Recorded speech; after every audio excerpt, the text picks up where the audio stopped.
Hey, welcome back to another video of how to use basics.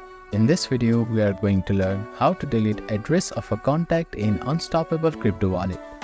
First, launch open the application and log in using your credentials. Now, navigate to the settings icon, which is at the bottom right corner of your screen.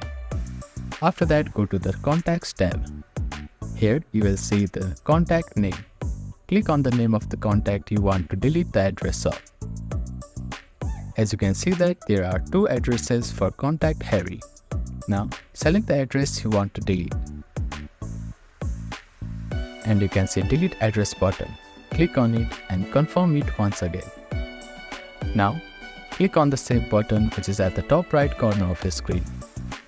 As you can see that Harry have only one address, which is of Bitcoin. So that is how you can delete address for any contact in Unstoppable Crypto Wallet.